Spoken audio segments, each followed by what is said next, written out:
Senior Minister, Foreign Minister, and members of the Ghanaian delegation, distinguished ladies and gentlemen.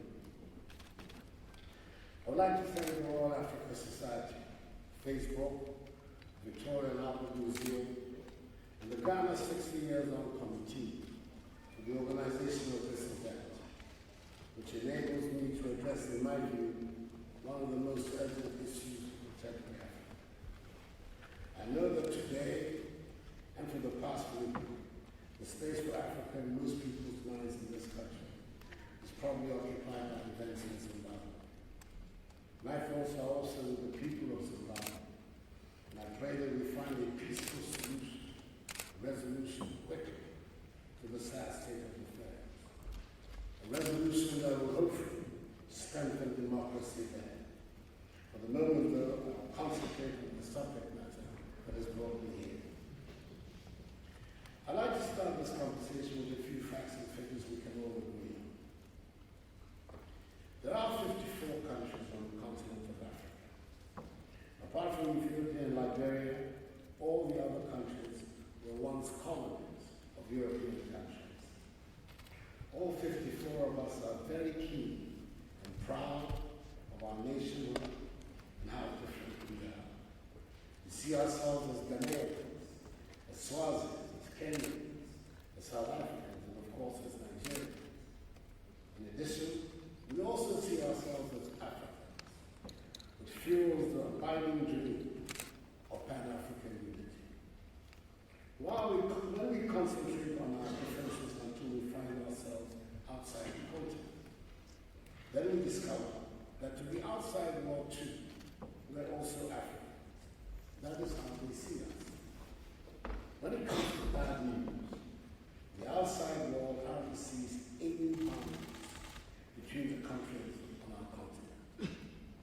A bomb might go off in Brussels, and it will not occur to anyone to cancel a planned trip to Amsterdam as a consequence.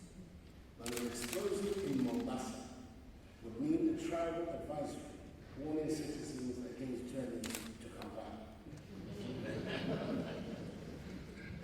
The war in Liberia meant all the countries in West Africa being downgraded by the rating agencies. And the outbreak of Ebola in Sierra Leone means Ghanaians arriving at airports in Europe and the United States get a special treatment. It takes much longer to shake off the bad reputation once acquired in Africa. Or to put it the other way, good news travels very slowly in and out Africa. That must be the only reason you do not know that it is now easier and faster to go through Kotoka Airport in Accra than to get through Heathrow Airport in London.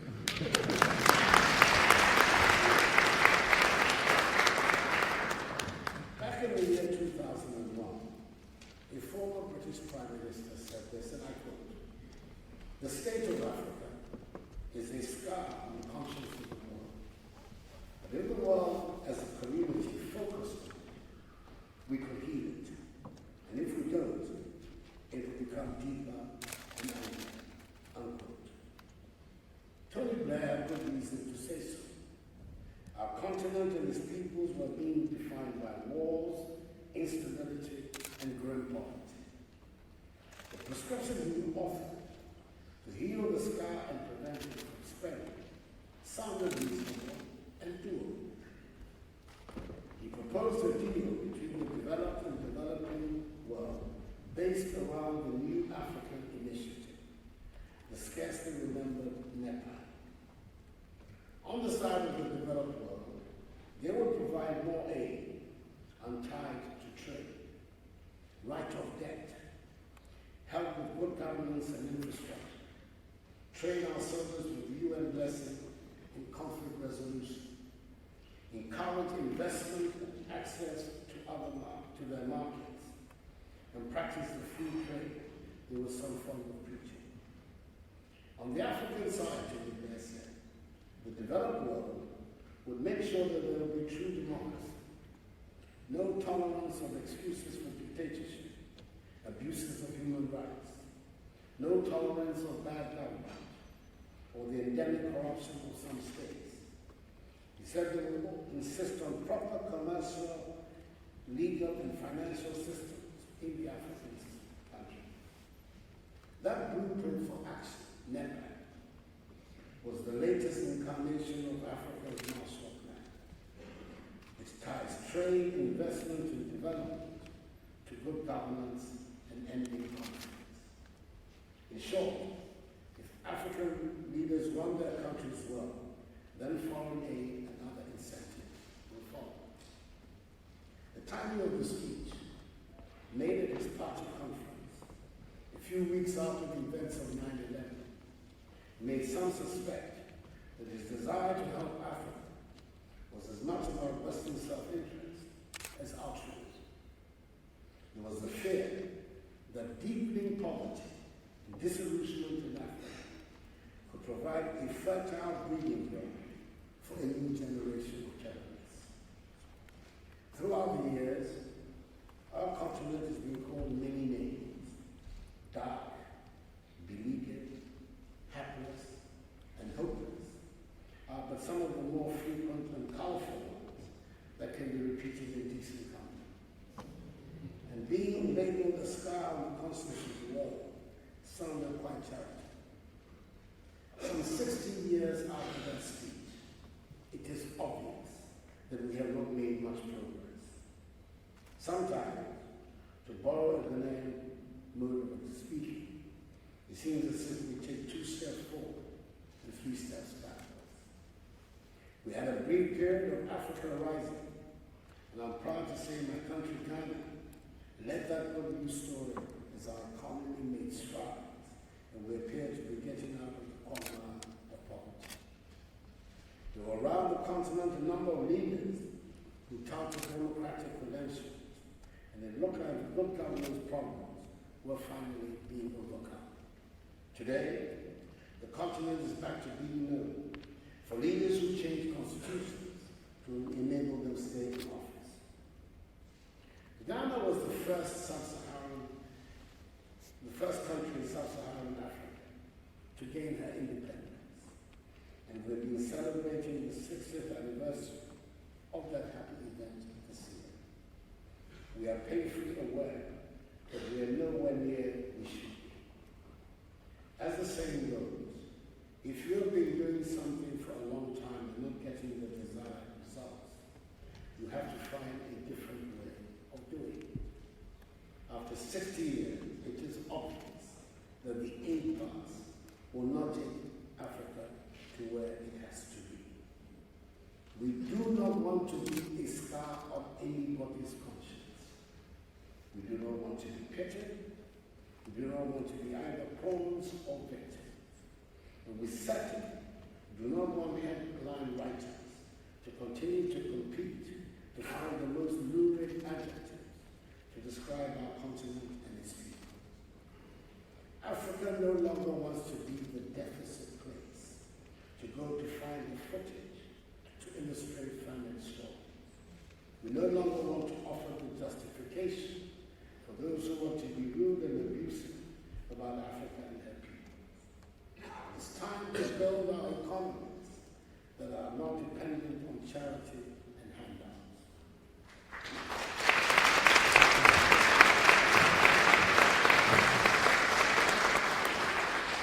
We understand the aid fatigue phenomenon. We understand that donor populations want their governments to spend their aid budgets in their own country. We have learned from long and bitter experience that no matter how generous the charity, we would, and indeed, we have remained poor. I spoke right at the beginning of this conversation about facts and figures on which we can all agree. Ours is a rich continent, has the world's second fastest economic growth rate, the world's fastest growing region for foreign direct investment, and in possession of nearly 30% of the Earth's remaining mineral resources. And yet, the masses of the African people remain poor. Let us look for a moment at the country right in the center of the continent, the Democratic Republic of Congo. Can there be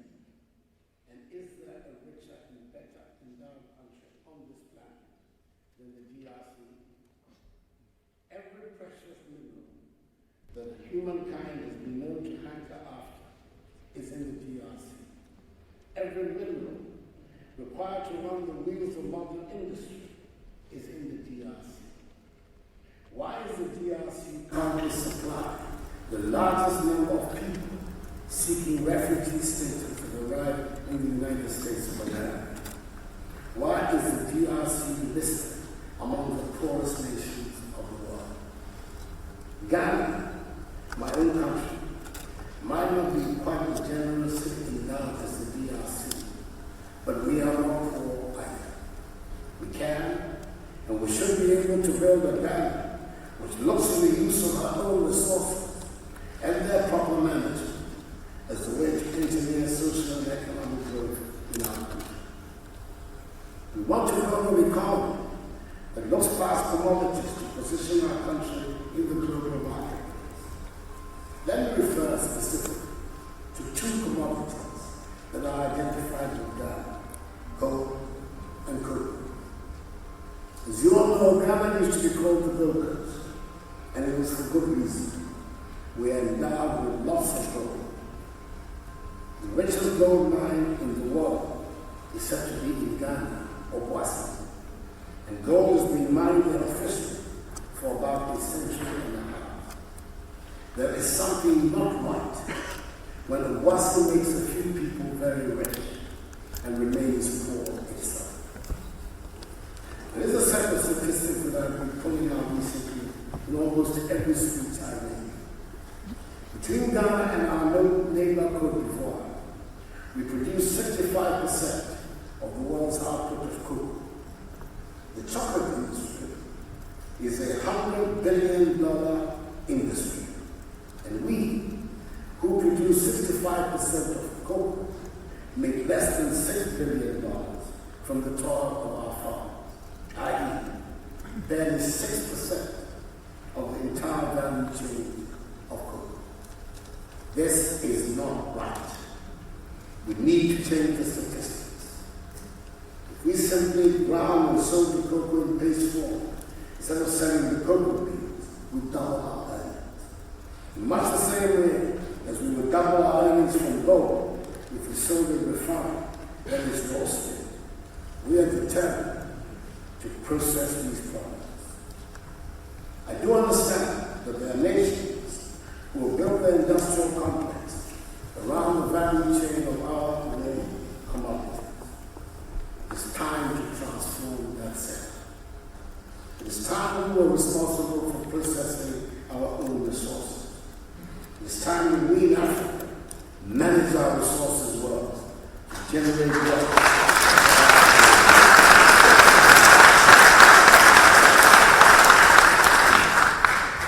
During the past 20 years, those countries that have made rapid economic strides have been the ones that have encouraged high levels of investment in entrepreneurial development.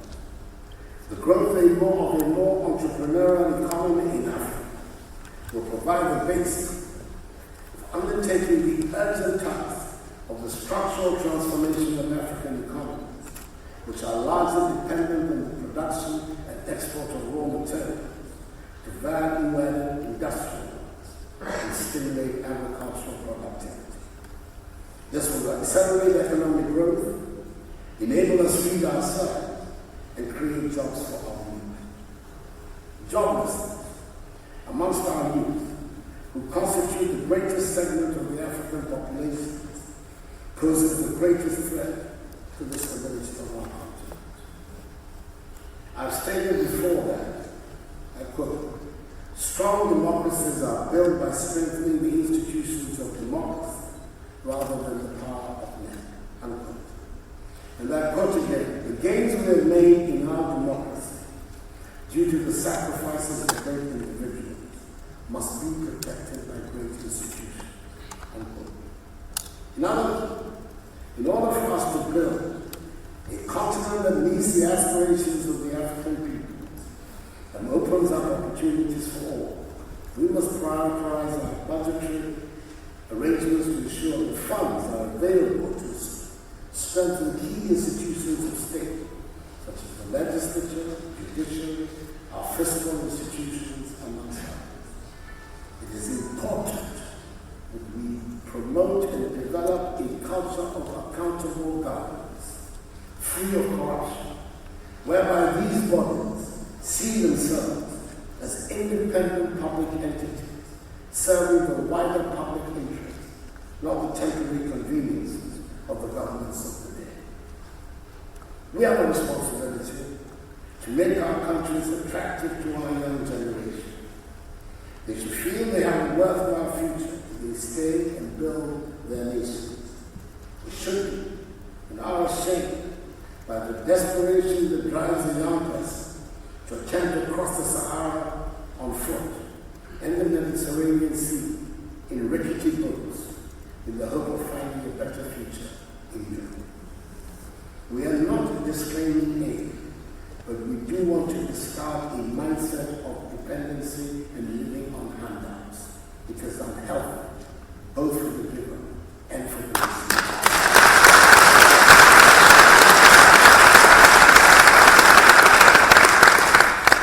Luckily for both sides, a keen look at the figures, or behind the figures, will seem to show that indeed more money leaves Africa into the Western donor countries than they give us in aid.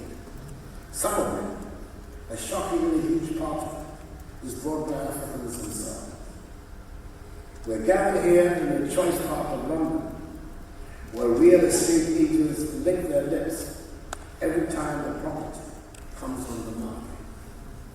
The stories persist that sometimes the competition for the famed Russian oligarchs who bidding for the property are people from our continent who cannot admit to the source of their wealth. We have serious housing deficits in every country in Africa, and that is obviously where the money should be spent instead of the properties in London.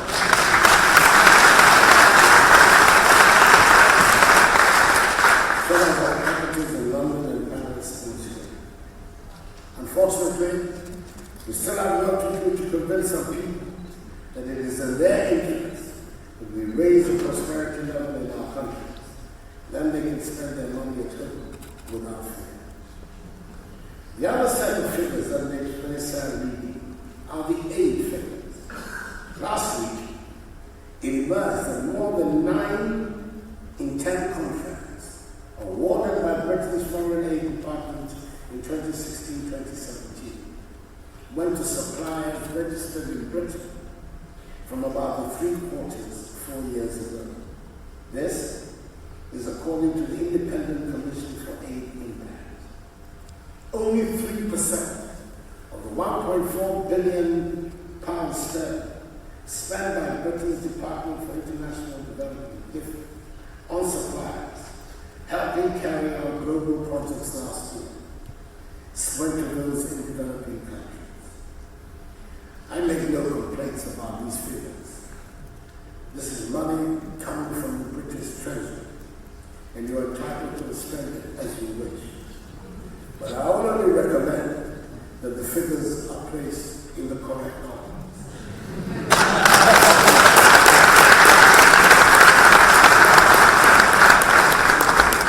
The report of the panel, chaired by the highly respected former South African President Thabo Mbeki, and the illicit flow of funds from Africa raises the lid on many headquarters expected, but do not have the figures to support. According to the report, Africa is losing annually more than $50 billion US through illicit financial outflows. The report revealed further that between 2000 and 2008, $250 billion and $2 billion US, representing 56.2% of the illicit flows of funds from the continent, was from the extractive industry, including mining. Even when we think we're dealing in an area of with a level playing field, like trade, it turns out Africa gets a bad deal. The recent reported events between the government of Tanzania and the mining companies that operate there ought to give all of us cause for cause. For the avoidance of doubt, and just in case there's anyone who is unaware of my personal beliefs and those of my party, the New Patriotic Party, I support and believe in business and in the private sector as the generator of wealth and jobs. But surely, investors and business people give the private sector a bad name if they persist in treating Africa as the place to make extraordinary returns on money.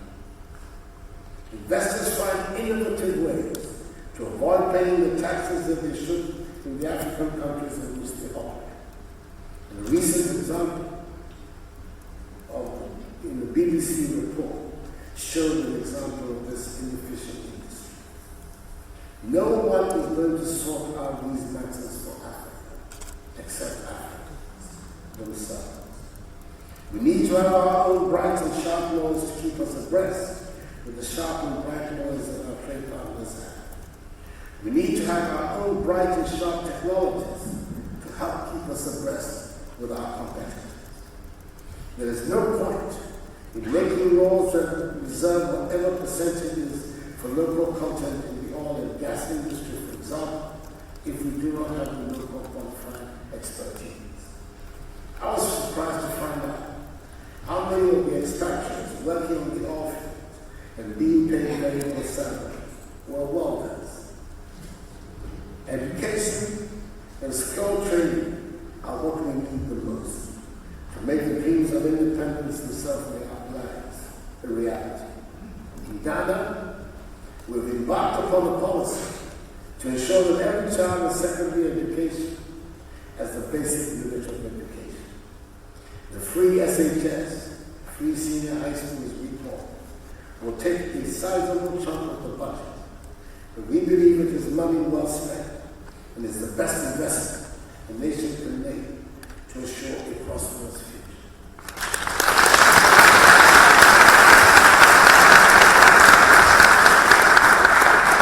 The first year of the implementation of the policy has seen 90,000 more students enter senior high school than last year.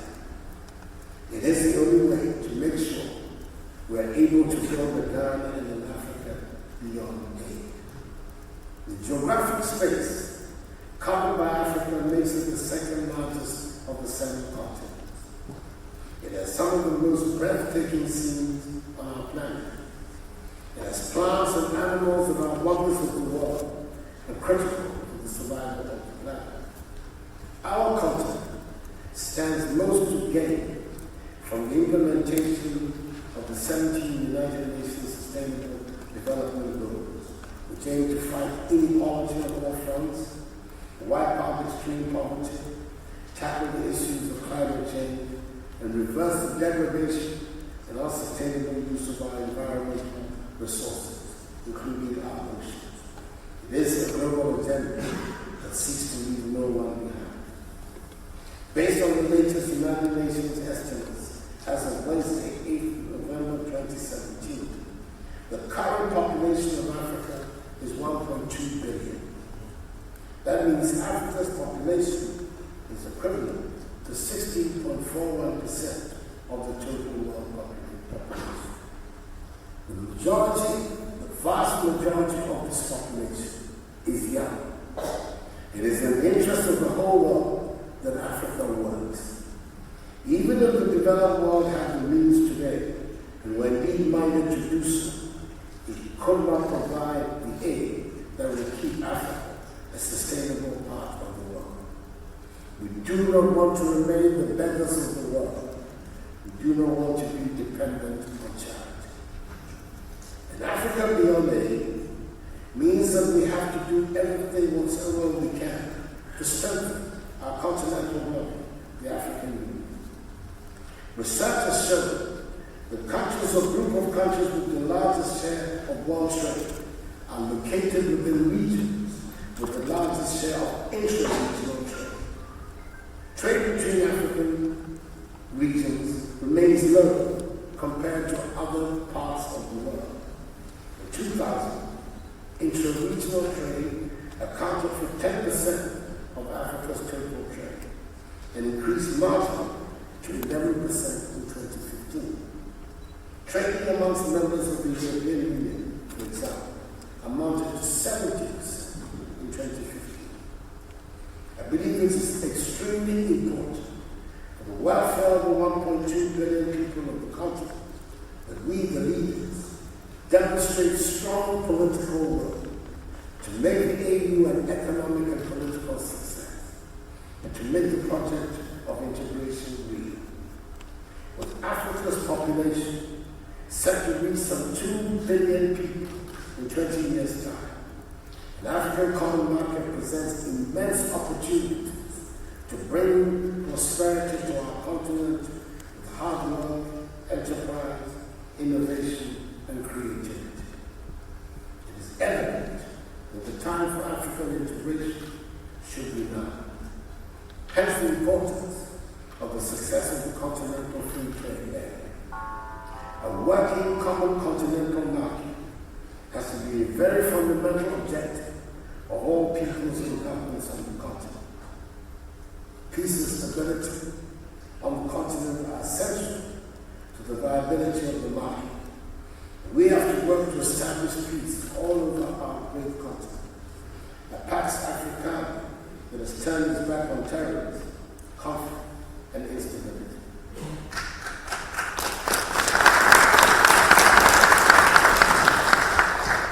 A new paradigm of leadership is called for. Leaders who are committed to governing their peoples according to the rule of law, respect for individual liberties and human rights, and the principles of democratic accountability. Leaders who are looking past commodities to position their countries in the global marketplace. Leaders who are determined to free their people from a mindset of dependence, aid, charity, and handouts. Leaders who are bent on mobilizing Africa's own immeasurable resources to resolve Africa's problems. Leaders who recognize the connectedness of their peoples and economies to those of their neighbors. This new generation of African leaders should help bring prosperity and dignity to our continent and its long-suffering people. We do want to, but we shall work to take Africa to where it deserves to be, as a prosperous and dynamic member of the world community. We need to, and we shall move Africa beyond it. Thank you very much for your attention.